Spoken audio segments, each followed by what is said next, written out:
I always say that your serenity is the only emergency. Most of us think that we are just a slave to our feelings. We can physiologically change our state of being in just a few moments. You don't have to wait for the second shoe to drop to change our lives. You can change your life by you changing.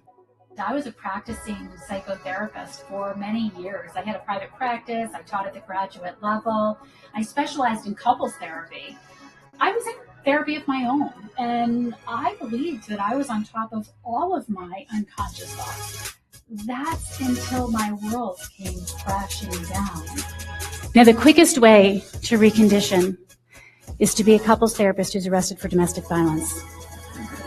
Abby's background and education in the counseling realm gives her tremendous tools to help bring awareness to things that you don't even realize you're doing, these subconscious behaviors that we have. Being able to not only bring awareness to it, but then provide you the tools to go and change those things that are ultimately holding you back. When you're not aware of the thoughts and feelings and beliefs going on inside your brain, and you don't prioritize settling your brain and body down first, you're not in control of your choices. And your choices are going to greatly impact the results in your life.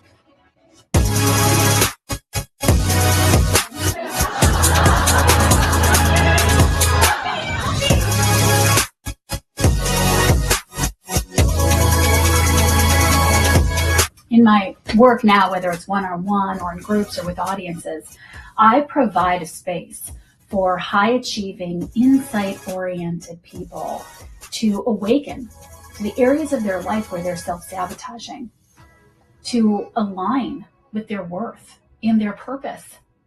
So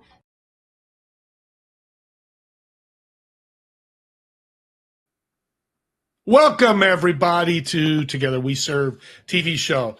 We're so excited to have you on this beautiful Friday. Hope it's a nice area, nice where you are. It's a little rainy here, but I'm so excited to have my guest today. We've known each other for a few months, been a guest on my podcast.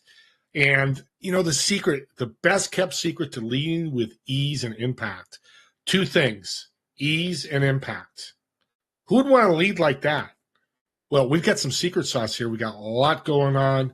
Let's bring on our guest. Abby, welcome to the show. Thank you. Thanks for having me. It's fun to be here. The best kept secret. What the heck is that? Well, there's a few actually, but you know, everything that you need is inside of you. So we typically are always reaching for things that are outside of us. I just need this, or I need that, or if I had this, or if I had that, or if I had a team that did this, or if this person would do that.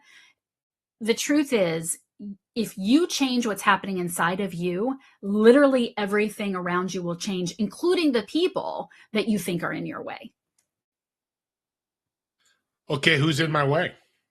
Well, you would say that, right? That's what people will say. Well, it's you know, the client that's really, you know, pain in the butt, or it's the economy, or it's the you know, the coworker, or it's that it's raining, or whatever it is.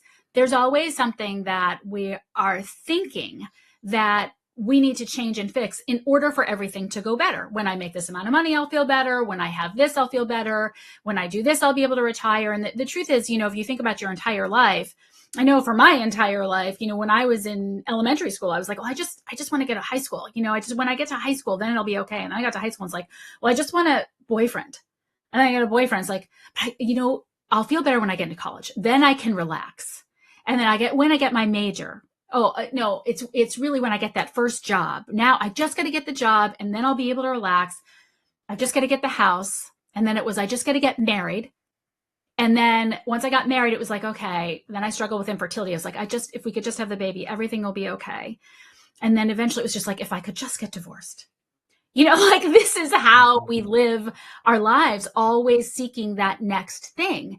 And the secret that we'll unpack today, it's a little more than sort of a one-liner, but it's really, you know, this great quote, I think was by Stephen Covey, if I'm not the problem, then there is no solution.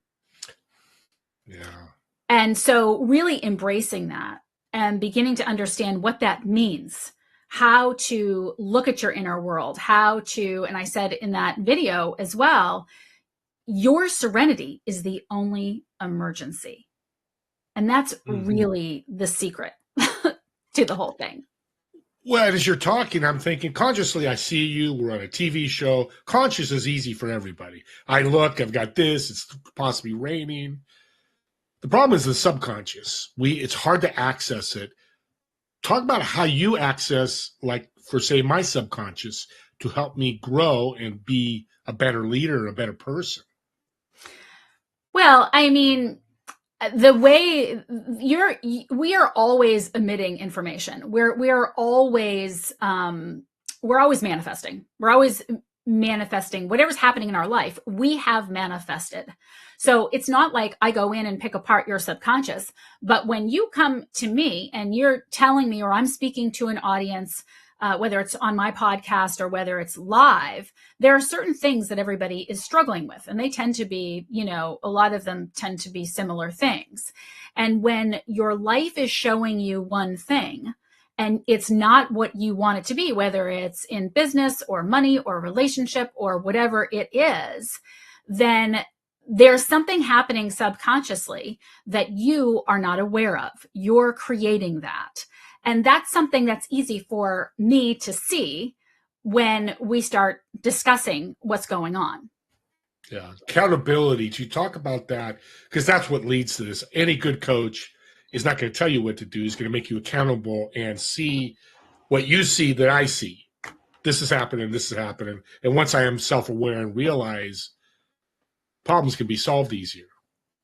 Yeah, yes and no, right? Because when I started as a psychotherapist, and when I started in 1995 or whatever it was, there was a saying, awareness is anywhere from 50 to 90% of the problem. We just need, as soon as you know what you're doing, then the problem will be solved. And that is really a lie. And it's permeated our entire society. And so people will tell me all the time, I'm very self-aware. I'm very self-aware. And I just kind of chuckle because, as I said in that video, I was a therapist, right? So I had done all of that work. I was in therapy. I was constantly trying to be on top of my subconscious. And I thought that I was. But it turns out that you really can't be because the way that the brain and body is designed, it's literally impossible to know yourself. You cannot know yourself. And we are constantly throwing up excuses that we don't even realize are excuses. And so the way to really see is like, well, if my life is not showing me what I want, but I'm still keep saying, but I'm very self-aware. I know I'm not the problem. You're the problem. No. There's some subconscious belief or thought or process or something that's going on that you are repeating in your behavior, in your words, that you're not seeing. So, for example, I was working with someone a while back who we had identified, and I know I shared with you before, some of the work that I do is the work of positive intelligence, which was created by Shirzad Chamine. And what's beautiful about that work is that it breaks this stuff down into much simpler, easier, digestible ideas.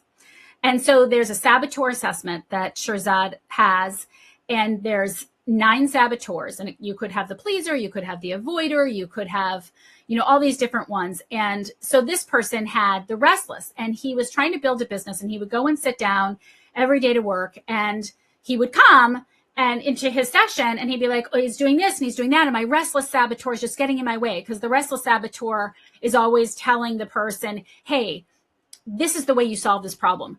Bail. The grass is greener over there. And so it causes the person under stress to jump and to the next thing, to the next, to the next. So it made sense, right? He was jumping to the next, to the next, to the next. It made sense for us to think that it was his restless saboteur. But what really became apparent as we started to watch and observe, super, super important word, observe. Nobody wants to just spend the time observing. They want the answer. A lot of people come to me and just say, just tell me what to do. And I always say, I'm not going to tell you what to do because I could, but you wouldn't do it. And you would be seeing me for much longer than you need to because you've got these other forces happening. So as we started to observe what was happening, the reason that he was jumping from one thing to the next wasn't because his restless saboteur was telling him the grass is greener. It was because he also had what's called the hyperachiever saboteur. And the hyperachiever saboteur is a little voice inside your head that said your worth is only as good as what you're creating in the world. Your worth is only as good as how much money you have, the latest accomplishment you made. You know, I have that saboteur. And when I walked off the TEDx stage, she was like, what's next? You know, like that inner voice was like, they don't let you celebrate. They don't let you, you know, it's always, what have you done for me lately? And that hyperachiever saboteur was in his ear from the second he got up in the morning. So by the time he got to his desk, he was so defeated that it was saying, you haven't done anything yet. You haven't created anything. And if you don't make this happen by the end of the day, then you're a failure. And that is what was causing him to jump from one thing to the next, to the next, to the next. And when he realized that, he literally came back and he was like, oh my God, he said, this isn't only why I'm struggling in business. This is why I've always had jealousy issues with my wife. I never thought I was good enough for her. And I never realized that is what stemmed all of these arguments. All of this jealousy was my feeling not worthy enough. So it impacts every area of your life when you can understand what is going on, where you are actually truly self-sabotaging. And it's not often where you think you are. It's usually a surprise to you. Yeah. And because of surprise, they need somebody like you to find that surprise. And to hold space for it, because these discoveries are not that easy, right? Like there's also a victim saboteur, and nobody likes to be a victim. And I have that one too. And that saboteur is a little sneaky, right? And so people will often say, very often, well, I'm not a victim. I don't feel that way. And then they'll say something that is like, well, but nobody ever listens to me. Yeah. That kind of sounds like a victim. Yeah, it does. And it's interesting when I'm hearing from you, the image that comes to me right away is somebody that swears too much. Says, I swear way too much. So now I'm self-aware. But I keep swearing until I'm aware enough. You come in or I do it myself or whatever. I'm talking about myself. I'm from an Italian family. The F word came alive. I just didn't like it. I have more faith in my life. So I'm really aware of it now. But I was doing it for years. And I got to stop. I never stopped. Weight loss is another thing that people do. And what a place people can recognize that. Big one, yeah. Finances is interesting is not the right word, are very complex and can be very damaging. Talk about the saboteur in people's finances.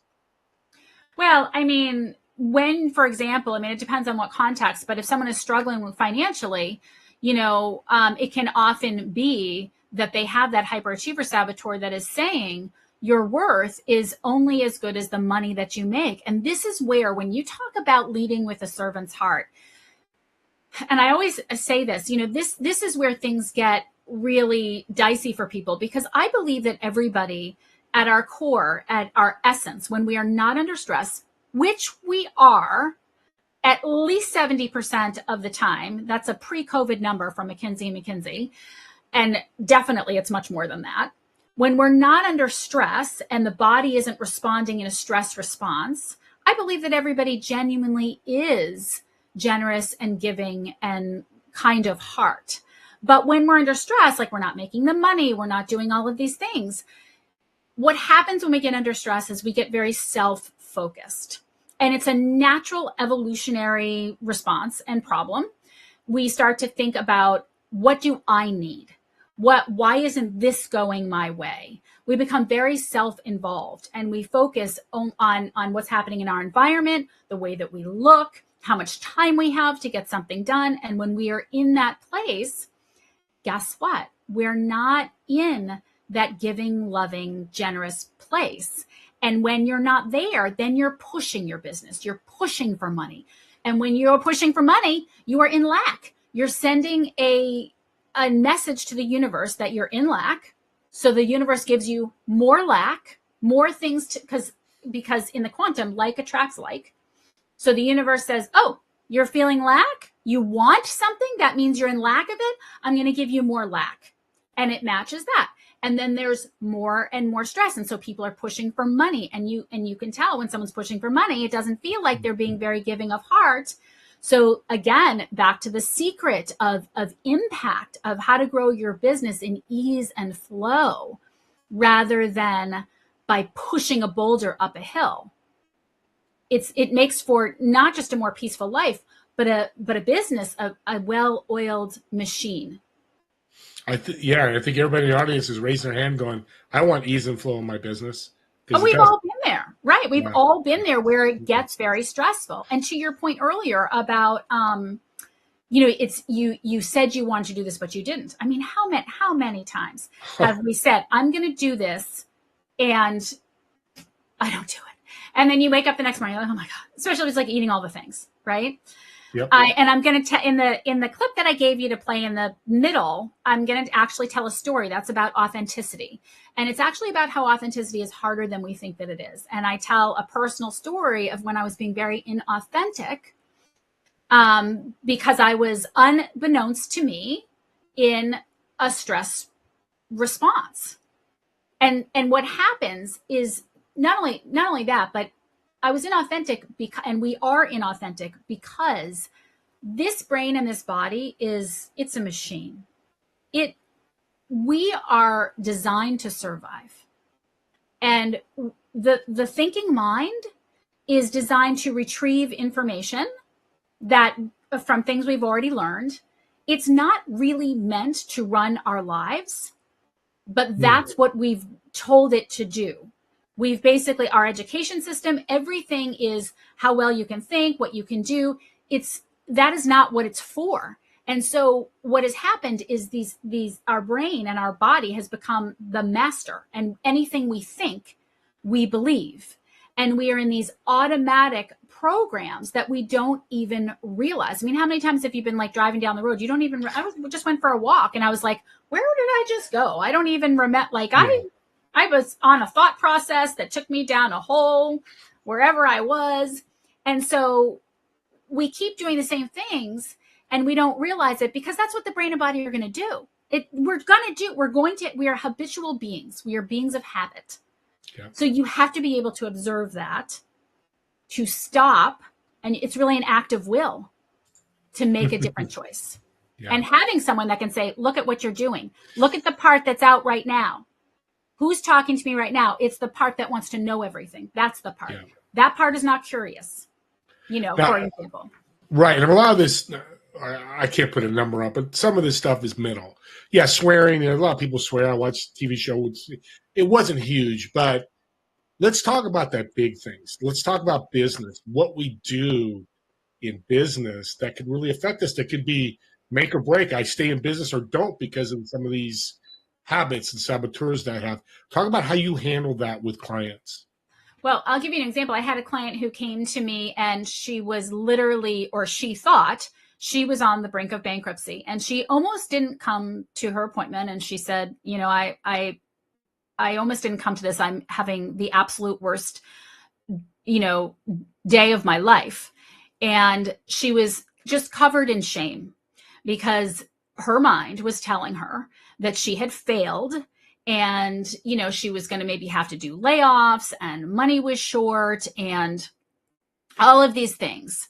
And so literally her behavior, because she was thinking those thoughts, was to hide, to almost not show up to the appointment, of course, she was under stress. So she was either, if she wasn't just like literally, practically in an emotional, fetal position, she was snapping at people because that's what we do when we're under stress. And she was just looking at all the problems. And her hyperachiever saboteur was all over her, telling her she was a horrible person. And really, it was a natural evolution of a business, right? When we are growing, sometimes things happen and things shift that we have to move into a different place. And she had several employees that they didn't really fit. They didn't really need to be there. And after our session, when she was able to release herself just from the shame of it all, and say, well, why? You're more of a creative person. Like, why would you know all the financials? Why wouldn't you engage someone to help you with that part of the business? That's not even your forte, And she ended up, consulting, like getting curious, asking for help and consulting, a financial firm that was like, oh yeah, we see this all the time. Hey, listen, this is what you need to do. I would take a loan here. We should probably cut back here, And then we worked together to really look at what needed to happen. And all of the feelings like, oh, I'm letting people down. No, guess what? These people who were working for you, they don't feel like they're bringing value. It's not working out for them either. You're giving them an opportunity. Like things are what they are. It's the story that we add to them. It's what we tell ourselves is happening that is the problem, the judgment we place on ourselves and other people. So it opened up, an immense amount of energy when she shifted some things. And the other thing that was happening is that when you are under stress, right, you start to micromanage. And she was saying, I want to be on bigger stages. I want to be having bigger clients. Well, she couldn't do that because she was doing everybody's jobs for them because she was so afraid that something was going to go wrong with, by the way, the clients that she didn't even want to have because they weren't really aligned with her and they were too small for her. And so when she began to be able to regulate her inner world, become aware of what's happening, regulate her nervous system, observe her behaviors, have an active will to say, I'm not going to do that right now because that doesn't serve me. And that is not loving to me. And if I'm not being loving to me, then I'm not being loving to anyone. What she was able to do is start letting people do their job, which then let them feel more creative and inspired. Because when you're working with a workforce that thinks you're going to overdo everything that they do, they're going to stop being creative. So they started coming up with great ideas to share with her, and she freed up her time to go get the big fish that she was looking for. So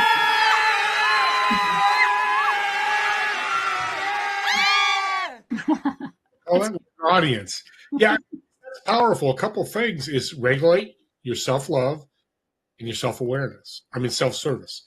Got to serve yourself first and love yourself first, right? Before you can do anything else with other people. And that's where you come in. Yes. One of the loopholes that people get into is when we talk about self-love. People will, because I never liked that. I was always like, self-love, I kick butt and take names. I don't learn, right? But I always say, you can't get what you're not willing to receive. But the problem with this terminology of self-love and these terms that we throw around, and that's one of the things that I talk about in the video that you're going to play, this throwing authenticity around. It's just not very real. What happens is we try to love ourselves with our mind. We say, I don't feel good right now. I feel bad. I feel ashamed. I feel guilty. I feel whatever. I feel angry, resentful. And then we tell ourselves, no, calm down. You shouldn't feel, you have nothing to feel ashamed about. And then we'll call our friend and say, this happened. What do you think? And they'll say, oh my God, you're totally fine. Why are you worried about that? And yet we still feel that way. We still are carrying that around. You cannot fix something, Einstein said this, from the same level of mind that created the problem. You can't fix a problem from the same level of mind that created it. This is the level of mind that created it. So, but when you experience those emotions, they're experienced in the body. And we don't often want to go there. We want to push those down and we want to just get back in our brain and our analytical mind and be like, don't worry about it. You're fine. Let's just keep working to figure this out and figure this out and figure this out. And yet there's all this energy. Emotions are energy in motion. All this energy that's happening in your body that is resisting, that's not only sending literally a force field out around you, that's keeping what you want from you energetically, but you are expending a tremendous amount of energy. And what you are not doing, and this goes back to my podcast, The Intuition Incubator, is you are not tapping into the part of you that taps into a higher frequency, to information that comes from a higher place, you have to be organically, genuinely in your heart to be able to be vibrating at that frequency. And we can shift ourselves physiologically. We can physiologically shift our brain and body into a different state of being. You cannot do it with your head. You cannot do it by saying, I need to feel more grateful. Let me write a list of all the things I'm grateful for. I'm grateful to be here, Steve. I'm really grateful. I'm grateful to have this, and I'm grateful I have my thing, and I'm grateful to that. But if you check in your body, you're not feeling it. Is it in your heart? It doesn't compute. But you can, with very simple exercises, we teach this through heart math, and positive intelligence and any number of things.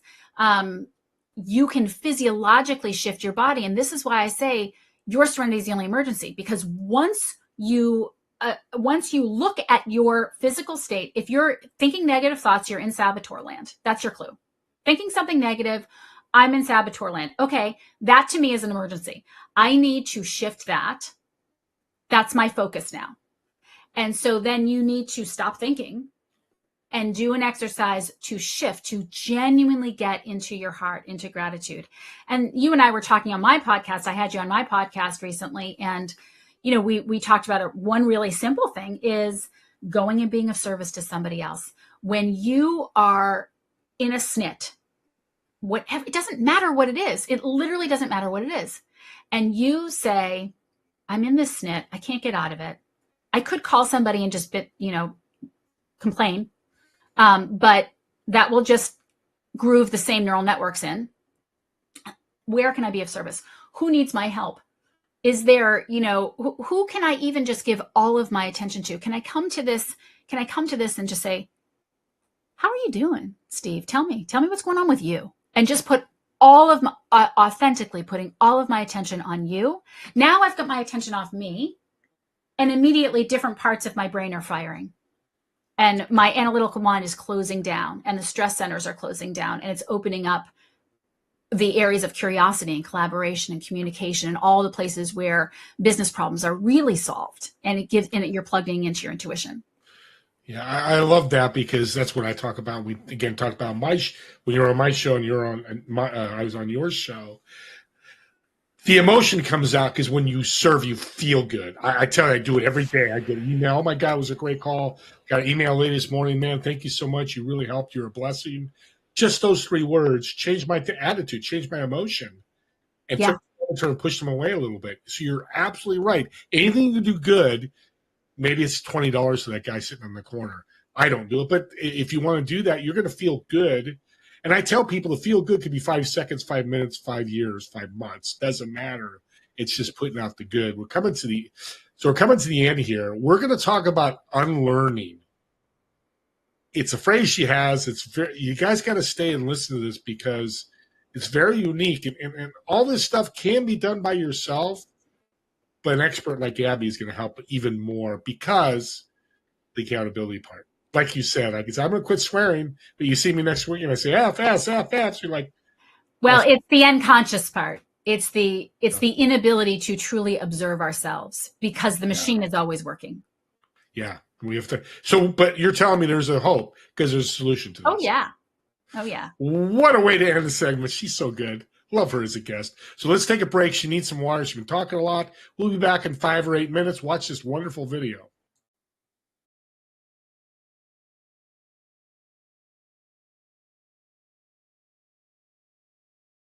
News. Today, we're going to talk about authenticity. I was recently asked to speak at a large financial conference on this topic, and it's a word that's thrown around quite a bit. And I think it's really important to begin to put some of the things that we learn on this podcast and all the other really wonderful ones out there in the context of what authenticity really is. Much like intuition, it's a word that I think is kind of misunderstood. So the first thing that I want to say is that, I'm saying this as someone who has always been told oh, you're authentic, and taking a lot of pride in that. In fact, when I was a kid, my aunt gave me a copy of The Velveteen Rabbit, which is a story about a stuffed rabbit that becomes real. And in the beginning, she wrote, "To Abby, the realest 7-year-old anyone ever knew." And I've always prided myself on that. Oh, I'm authentic and all of that, all of those things. And that's a great way to be. However, as it turns out, it's really harder to be authentic than we really realize. It really takes a lot of intention. And it's not that I don't try, and it's not that I don't feel that I am authentic a lot of the time, but I'm also acutely aware of how often I am not great to my best efforts, even if other people maybe think that I am. And that's because only you know what's happening inside of you. Only you know when you're feeling insecure, or if something's coming up that is causing you to behave in a way that you walk away and say, "Oh, I didn't really like the way I showed up there," or just to feel a little nervous. Does that person think I'm all that in a bag of chips? And whatever it is that you walk away thinking, or does that person think I'm an idiot? They think I don't know what I'm thinking. If you're walking away with any of those emotions, then that was driving you, and you weren't authentic. And you know that because when you are truly authentic, and I'm going to talk about that in a moment, you don't walk away having any of those fears or insecurities or any of that. But let's talk about why it's hard to be authentic as much as we think we may be. And the reason has to do, first and foremost, with our evolution. We have literally been evolving for survival. And survival means that years and years and years and years and years ago, right? Survival meant that you were part of a tribe. And if you did not fit into that tribe, you were going to die. Plain and simple. Everybody had a role. You needed to do the things you needed to do. If you were cast out by that tribe, then you weren't going to be able to survive. You weren't going to be able to find the food and be able to prepare the food and do everything on your own. It just, the way that we used to live, one person could not do all of those things the way that someone can do them now. What does that mean? That means that we have a underlying survival primer driver to belong, to matter, to be part of a community, right? And so there is always this egoic question that is running underneath all of us. Do I belong? Do I matter? And am I enough? That's always running in the background. And what we know, of course, is that 95% of who we are by the time we're in our mid-30s is this unconscious set of thoughts and emotions and behaviors and perceptions and beliefs that drive us around our life, kind of like on a silent hybrid engine. A hybrid engine, you can't really hear it. At least I can't hear mine. That's why they have that beep, beep, beep when you back up. And yet it's driving you around. And that's what these drivers are doing. So let's think about what that sounds like, right? If that's happening and you have those unconscious drivers going on, then you're going to show up to a situation with your best intentions of being authentic. And yet you're going to find yourself maybe saying things to be liked or saying things to be funny or any number of things, right? Or apologizing all over the place for yourself or whatever it might be, or inflating yourself, talking up how things are going because you want to put a certain foot forward, right? So, or talking down yourself, being self-degradation because you don't want people to think that think too much of yourself. All of these things are constantly happening for us all the time. And I'll give you a great example. When I go out, let's say I go to a dinner party or something, people I don't really know or something, I will often make jokes. And often those jokes are sometimes at the expense of my husband, who I love dearly, but it's my automatic program. It's my machine. I make a joke and I know that it was at his expense because he gets irritated with me. And so I hear about it later, right? And the buffer that I throw up to that is like, oh, it wasn't a big deal. And why didn't I say so many complimentary things about you? Why are you perseverating on that? And all of that is true. However, it's also true that he's been asking me for years not to do that. And yet my machine, my mind and my body it just comes out because of this maybe unconscious when I review it, when I look back on it and think, oh, you know what? I did kind of want to make somebody laugh because I wanted to fit in. And, that was the easiest thing. And even though maybe it was completely benign and no one else thought it wasn't, the point is he doesn't like it. And I did it totally unconsciously. And that is inauthentic, right? If you think about your saboteurs, what saboteur is driving your behavior? If you're an avoider, and there's an incident, something that you don't feel right about, that you feel strongly that needs to be addressed or shouldn't be the way that it is. And you don't address it because your avoider saboteur is telling you that the best way to handle things is just to let everything be because it's nervous about what's going to happen if you do address it, then you're being inauthentic. You are not authentically showing up with like, hey, this is how I feel about this.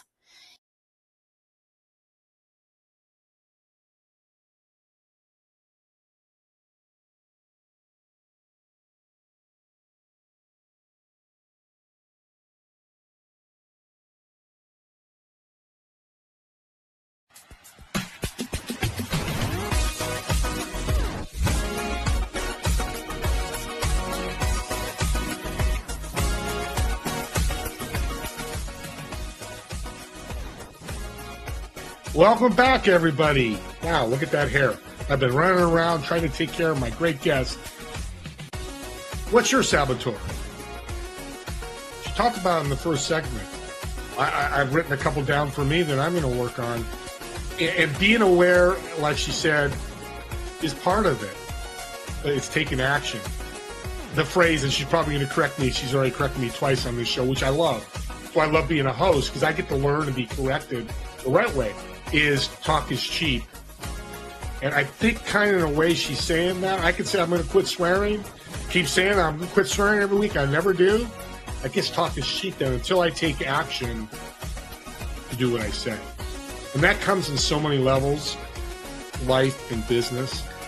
And service falls in both those categories. We're going to talk about unlearning, but she also has a comment about life balance and how your family time is affected by life and balance. With that being said, let's bring back our awesome guest, Abby. And there you are, Abby. Let's bring her back. Welcome back, Abby. Thank you. Get rid of my soul music. That was such a great video because we think we're authentic. We think we're genuine. And I think you're right. I think somebody in prison who's committed murder, to a pastor, to a teacher, they all have in their soul this service mentality. But I'm gonna borrow that word when I help and mentor people. That saboteur, what's sabotaging your ability to serve and do different things. Let's talk about first family time. I'm reading as we're waiting the break that you have family time with life balance and how you work with that. Tell us how you do that. Honestly, Steve, I'm not sure I can tell you about it, but I'm not sure what you're referring to. I'm not sure what you're reading about. Well, I just life balance is work-life balance is. You have a comment on that. I want to hear your comment. Oh, work-life balance is a comment that's coming through. Yeah. Okay. Well, it's a great comment. I have so much to say, even just on what you just said. But work-life balance is. I always talk about figuring out how to solve problems from the inside out rather the outside in.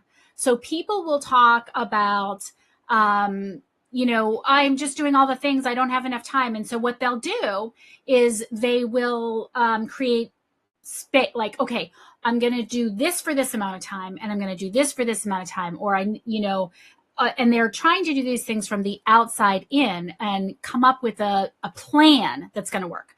The problem with coming up with a plan from the outside in is you're trying to control circumstances that really aren't in your control because someone might foil your plan or whatever. What is in your control is what's happening inside yourself. And again, it goes back to this idea that your serenity is the only emergency. When you are calm inside yourself and you are present with what you're doing, you are fueling your body with energy.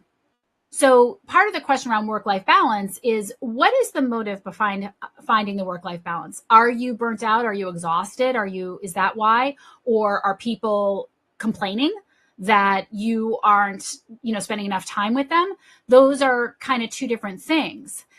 But the idea of work-life balance has to do with balance inside yourself. So when I had this period of time once where I was attracting a lot of really chaotic clients that really weren't they weren't really right for me. And I was like, God, what is going on? Why is all this chaos happening in my life? People were canceling and then rescheduling and everything was going nuts. And then all of a sudden I realized, oh, wait a minute. Let me look inside myself.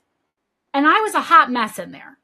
I was completely being run by the voices in my head saying, you're not enough, you're this, you're that, or whatever it was. And I got to do this and I got to do more and I got to yada, yada. And as soon as I stopped that and was like, oh, I need to be less chaotic inside myself and more present in my life.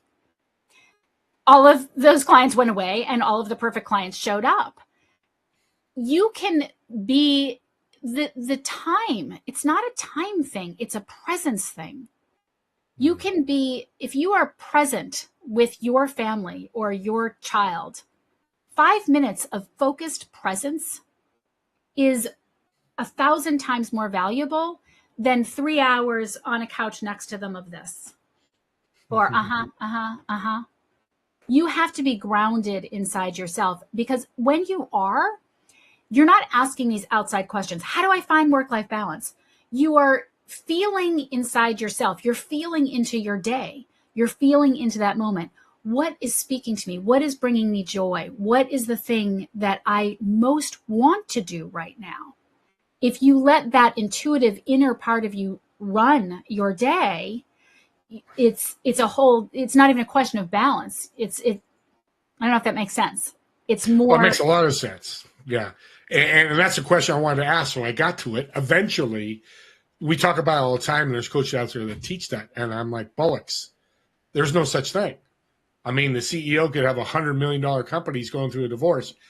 There's no work-life balance because he's bringing the divorce situation to work. And, you just lost $1 million contract. That's going to come to your life. And, what I'm hearing in the theme of all this is your body. Feel it in your body. Don't think it. Yeah, you got to plug into what you're thinking in your body. And what we know is that there's all these scientific experiments that talk about observation. When you observe water, for example, the water changes just by having a camera on it, just by having someone in the room looking at it, it changes, right? There's the split atom test. The observation, split atom particle, I don't know. The observation alone changes the nature of it. Well, guess what? Observing your inner world is the same thing. People talk about, what do I need to do? What do I need to do to solve this problem? It's not a question of what you need to do. It's a question of who you need to be. Who are you being in this moment? Who's the person that has the things that you want to have? How are they? How do they be? How do they talk? How do they behave? What are the habits that they have? What do they do? Right? It's not about like, well, I have a client who's like, she just keeps trying to nail this staff meeting and it keeps going awry. And she's like, she came to one, she's like, all right, I think what I'm going to do is I'm going to order lunch first. And I'm like, what are you talking about? You're going to order lunch and everything isn't going to go to hell in a handbasket because you ordered lunch? Isn't that the same thing as what you did last month when you had a spreadsheet? These are external things that you're trying to fix a problem with. Everything starts with what's happening inside of you. And it's really hard to believe if you haven't experienced it. But when I tell you that when you change, everything changes and nothing else has to change for you to change. Well, and you said earlier about you had the wrong clients. And everybody out there, I know you're listening. I have the same thing. We have the wrong people. I used to mentor people and I'd meet them once a month. They would do nothing. I'm like, what the hell am I spending an hour for free? I wasn't charging them, but still, what could I have done in that hour? I loved that because this leads to, it's okay, Joe, this is not a fit for you. From the servant's heart to serve, you help them find another job. Yeah. Get inside in their body, your body, go, hey, I'm sorry, Joe, it's not, but here, go talk to my friend Tony. I think he's a good guy position for you to fit. Instead of just saying, hey, you're fired, get out. Yeah. Oh, and I got to say this because this is so important with what you're saying. One of the things that happens, any habit that we have, there are two parts to a habit. And this is what people don't really understand. There are these things that we want to stop doing, right? Or whatever, that we want to change, right? That's the first part. The habit is, whatever it is that you're doing that you're trying to not do. This, or you're trying to do that you're not doing. The second part of the habit, the automatic internal system, is the judgment of what you did or didn't do. This is so important. So people will say, well, I want to start to meditate. And then maybe they won't meditate, or they meditated and their mind will run. And they are completely unconscious to the fact that they then walk around all day beating themselves up, that they didn't do it right, or they didn't finish it right. And this is the piece that I wanted to say about something you said when we came back on, is that all of this is okay. Just like I said in that video, it's fine. So what? So you showed up a little funky, so you didn't do the thing. So you didn't handle that client right. So what? The problem is not that you didn't do that. It's what are you doing to yourself? It has to happen first there. You cannot have compassion or be a servant to other people if you aren't to yourself. You have to catch that. And when you do, and you get an observation of that, and you really begin to watch not just your behavior so that you can beat yourself into submission the next time, but watch your behavior and then watch what you say to yourself. Watch what you do. Do you go and talk to your friends? Oh, I did this horrible thing. And they try and make you feel better, and they say all the right things. But of course you don't feel better. You still are carrying it all around, Pay attention to what's happening. And then eventually, after a long time of observing and observing and observing, things in your inner world begin to change. And this is where the unlearning comes in. We can make different choices once we become super aware. And when we do that, we're creating a new neural network. So the body is used to doing the same thing over and over and over again. It's just what we do. If I beat myself up, that's what I do. It's my habit, right? And I'm sure people listening are like, oh yeah, I feel guilty all the time. That's your habit. So when you just say, oh yeah, I feel guilty all the time, that's just me. No, that doesn't have to just be you. Is that how you want to live? Is that how you want to roll? No, you can. I spent 2 years unlearning guilt. I spent a year unlearning envy. Just unlearning these emotions is I think that's success. I would much rather we all go to dinner parties, and instead of saying things like, what'd you make this quarter, or what kind of clients are you doing, or what's your SEO strategy, or whatever, we said things like, oh, you know what? I'm really working on this unworthiness program, and I made some amazing strides. I said that no. would be great. I said no when I wanted to say yes, and my whole body was raging because my pleaser saboteur was active and making me feel anxious about what this person was going to think if I said no. But I had to be loving to myself. And so I said, I can't do it. Or, hey, I think we're not a great fit as a client, but I've got somebody that maybe would be good for you. I love that. And thanks for feeding and learning, because we're coming to the end here. And I was going to ask you to go quick on unlearning, and you're so smart. She picked up my body language. No. We were vibrating at the same frequency. That's it. The energy. It's the energy. Well, and that's real time and what really can happen. And that happens too when you can say somebody's words. People go, or you both go, hello, at the same time. And that's intuition. That's a form of intuition. And everybody knows that we've all done that once or many times in our lives. Let's end with this. What's one quick tip you can leave somebody that says, okay, I'm loving this. I got to get rid of my saboteurs. What's the first step they can take? Well, listen, the saboteur assessment is free, and I'm sure I can give you a link to put on the show. I would absolutely do that. And that's by Positive Intelligence. That's not mine. It's Positive Intelligence, Shahzad Shamin, but I'm licensed to teach it. But anybody can take that. It's not through me. It's completely free. It doesn't come to me or whatever. But if you want to send it to me, you could. And I'm happy to schedule a time to help you, walk through it. But there's tons of information to really identify in a 5-minute, really quick assessment what your saboteurs are. So I would definitely do that. The second is really, really dialing into your serenity is the only emergency. And realizing that no matter what, listen, in HeartMath, we teach first responders. If you can literally be in life or death situations and be coherent, your heart is coherent, your brain is coherent. And if your brain's coherent, you're coherent. If we can make this coherent in a life or death situation, then we are making better decisions. We are tapping into something beyond us that just tells us what to do instead of thinking, what do I need to do? What do I need to do? So I would say dialing into that. And when that's happening, putting on a little meditation, doing some breath work, being of service to somebody else, writing out all the things that you're grateful for and really feeling into it, conjuring an image of something that just brings you joy, so that you can feel that inside yourself, and then watch what happens. Watch the ideas that come to your mind. Watch how everything changes. Yeah. Abby, you're amazing.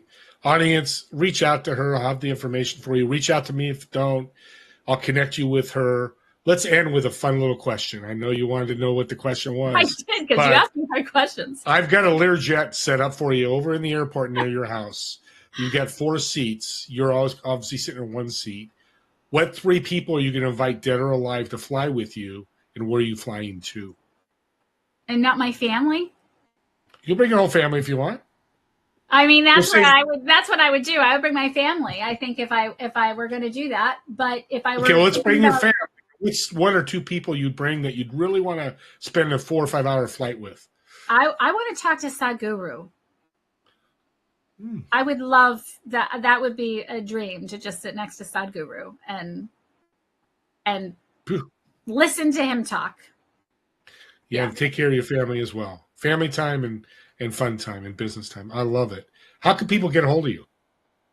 Well, you can go. I would love it if people would check out my podcast, because I have some amazing guests. And that clip that I played is a Monday Muse. And those come out every Monday. They're like 5 or 10 minute episodes that people tell me just really sets their week they were in the midst of beating themselves up. And then they hear this crazy story about what I did to myself. And they're like, I don't need to do that, and I give a little lesson. So I would definitely check out the Intuition Incubator, but you can go to abbyhaverman.com with 2 N's, ABBY, Haverman.com. And everything is on there. And if you I can't remember the link my designer created. I should give it to you. That'll just go to all my offerings. Yeah, that'll at least get them there. There's a contact page. I've been there. So if you want to contact her that way, you can do that. Thanks again. This has been, time flew. I looked up like, I got to close this because this is live. We have to get off at a certain time. Somebody needs to fill our spot, which I should kick them out. But I think we'll have to bring Abby back for part 2 because this would be great. Audience, reach out to her. Just think about who's your saboteur. Who's sabotaging your life in you? Not the people outside, but in you. What's your saboteur? That's what I learned today. If not a lot of other things, is when I look at something, what am I going to do about it? And how's my subconscious going to sabotage me, and how I can avoid that? The other thing is, I love Abby said it multiple times, go out and serve. When you listen watching this show, go serve somebody. Reach out to me. Let me know how it goes, because I know something good's going to happen. With that being said, we'll see you all next week, Friday, 2 p.m. Pacific, 5 p.m. Eastern, at the TV show Together We Serve. You all have a great week, and we'll see you next week. See you, everyone.